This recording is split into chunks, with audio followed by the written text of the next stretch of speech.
در یک گوشه شهر نیویورک چورابینی بخشیده با پیش‌گویی سالی نو در اوج است.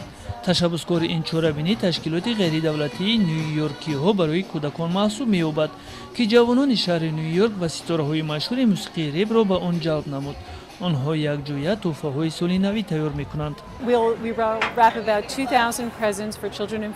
این تحفه ها برای تمامی کودکانی که در این شهر در عائله‌های فاستری زندگانی می‌کنند مقرر گردیده است و آن را نورسانی نسبتاً کلانسال که خود در عائله‌های فاستری تربیت یافته‌اند آماده می‌سازند.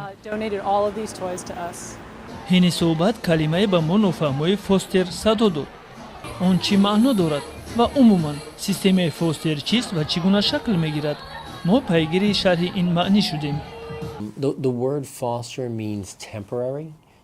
معنای کلمه فاستر موقتی می باشد، یعنی سیستمی که کودکان موقتا در دیگر عائله زندگانی می کنند تا آن دمی که به عائله خود برمیگردند یا آنها را به فرزندخوانی می گیرند. اساساً کودکان به این سیستم می افتند که در عائلهشان مشکلات دارند، یعنی والدینشان نشأمندند، بدمستند یا روحاً بیمارند و فرزندان را تضعیف می دهند.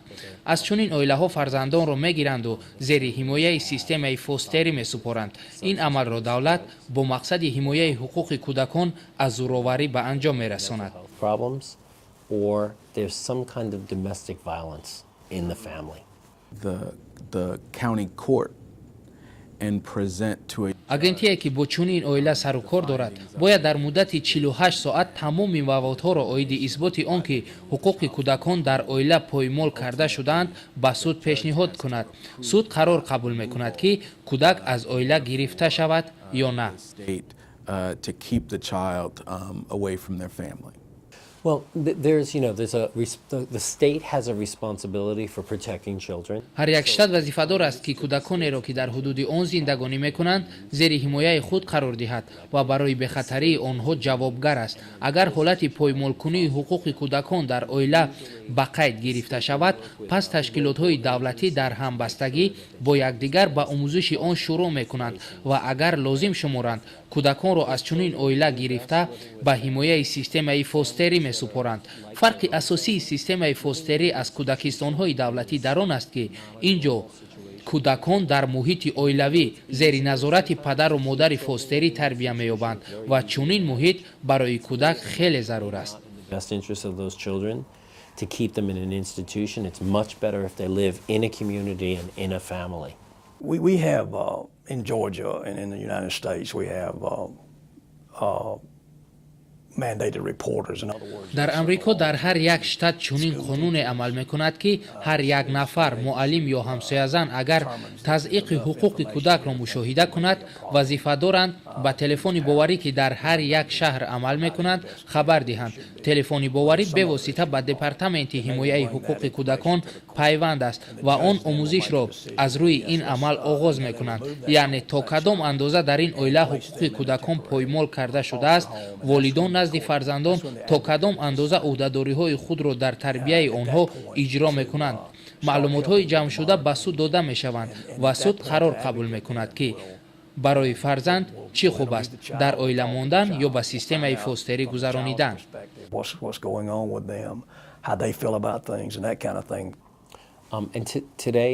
имрӯз дар амрико тақрибан 400 000 кӯдакон дар зери ҳимояи системаи фостерӣ зиндагонӣ мекунанд. افزایش شمار عائله‌های فاستری مخصوصاً در 10 ساله آخر عصر 20 به اوج اعلا رسید. I think the child welfare system in the United States системаи иҷтимоии амрико солҳои охир махсусан таи 13 соли охир хеле беҳтар шудааст. аз соли 1988 то соли 1999 системаи фостерӣ 2 баробар зиёд шуд ва сабабгори он афзудани шумораи нашъамандон дар мамлакат буд.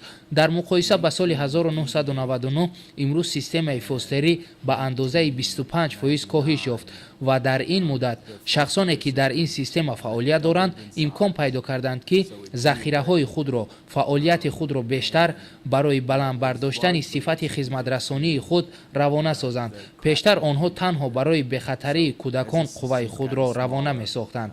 имрӯз бошад сифати хизматрасониро баланд бардоштаанд. resources on the quality of experiences that young people have rather than just trying to meet only their minimum needs. برای تشکیل نمودن اویلای فوستری هر یک شهروند امریکایی حقوق و امکان دارد ولی برای این طلبات‌های مخصوص موجودند. عموما هر یک اویله‌ای که می‌خواهد کودکان را زیر سرپرستی گیرد می‌تواند به تشکیلات دولتی یا غیر دولتی در این سمت فعالیت داشته مراجعه نماید و بعد قبول عریضه این تشکیلات کار را به این اویله شروع می‌کند، درس‌ها می‌گذراند، معلومات‌های ایلاوگی می‌دهد. بعد اشتراک در درس‌ها و صاحب لیسانس شدن، اویله‌ها پروسس دور و درازی پر کردن هر گونه حجت‌ها را می‌گذرانند. وضع اقتصادی آنها سنجیده می‌شود که آیا امکان نگاه‌بینی کودکان را دارند یا نه. از نزدیکان، دوستان، جای کار نسبت آنها زبانخط گرفته می‌شود. بعد هر یک هفته کارمندان اجتماعی به خانه آنها آمده از حال و احوالشان با خبر شده می‌ایستند.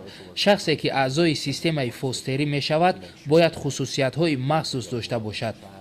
او کودک بیگانه را زیر سرپرستی خود گرفته باید تمام هستیش را در تربیت او صرف نماید و همزمان باید دائما آماده باشد که این کودکان را هر لحظه می توانند از او گیرند، یعنی او حقوق ندارد که این کودک را به فرزندی گیرد. موافق قانون کودک باید در مدت 2 سال باید به اویله اساسی خود برگردانیده شود. از یک اویله به اویله دیگر گذرانیدن کودکان پروسس دور و دراز را در بر میگیرد. وظیفه ما از آن عبارت است که کودکان را به اویله مناسب گذرانیم، زیرا وقتی که کودک را از یک اویله به اویله دیگر و بعداً به اویله سوم و چهارم میگذرانی، این به حالت روحی کودک به تأثیر نمیماند. بنابراین ما میکوشیم که کودکان را به یک اویله مناسب سپاریم و اویله های فوستری را وظیفه دار میکنیم که هر چه زودتر برای به اویله اساسی رفتن کودکان مساعدت نمایند. We can. About 61% of the children that come into foster care go back home to their families. Children come into foster care in the United States usually because of فوستر سیستم چنین عمل می کند. اگر کودک به زورآوری یا به اهمیتی از جانب والدان دچار گردید، پس او را از پدر و مادر بیولوژیش گرفته موقتا به دیگر اویله می سپارند. ولی تمام سیستم می کوشد که کودک به نزد والدین خود برگردد. برای این به والدین نقشه معینی سپاریده می شود که در آن نشان داده شده است که برای برگردانیدن فرزند چه کارها را باید به انجام رسانند. اگر والدین تمامی طلبات در این حجت نشان داده شده را اجرا کنند، پس فرزندشان را بازپس میگیرند. برای این به آنها از 12 تا 18 ماه مهلت داده می شود. اگر در این مدت اصلاح نشوند، پس سود آنها را از حقوق پدر و مادری محروم می کند. plan. Their child or children are cared for by their foster parents. Once a child is removed from their family, در مدت 2 سال والدان باید اثبات کنند که از عهده تربیت فرزند خود میبرایند. برعکس حال دولت آنها را پر از حقوق پدر و مادری محروم کرده کودک را به اویله دیگر میدهند. once the parental rights are terminated, an adoptive family, these children are placed in an adoptive family. خدمترسانی سیستم فوستری به واسطه تشکیلات‌های غیر دولتی به راه مانده شده است. نوابسته از سطح بلند این خدمترسانی نه همه اعضای جامعه از موجودیت این سیستم قناعتمندند. There is one other point. بیوروی ما برای ناافتادن به سیستم فوستری مبلغ جدا میکند. مثلا همچون کمک به اویله هایی که آنها را خطر افتادن به سیستم فوستری تهدید میکند. So that child doesn't have to enter the foster care system. I think that we've tried very hard. برای بهتر گردانیدن این سیستم کارهای زیادی را به انجام رساندن لازم است. عموما ما میکوشیم که این سیستم را تماما از بین برداریم تا که این کودکان در اویله خود بمانند. وظیفه اساسی ما همین است. به هر حال طی 15-20 سال اخیر سیستم خیلی بهتر گردیده است. در این دوره کودکان نسبت مؤسسه های کودکانه دولتی بیشتر در فوستر اویله ها تربیت می‌یابند و 61% آنها به اویله های اساسی خود برمیگردند. یکی از خصوصیت‌های سیستم فوستری در آن است که ما نه تنها اوید کودکان بلکه اوید اویله او نیز غمخواری ظاهر می‌نماییم. There's still room for improvement.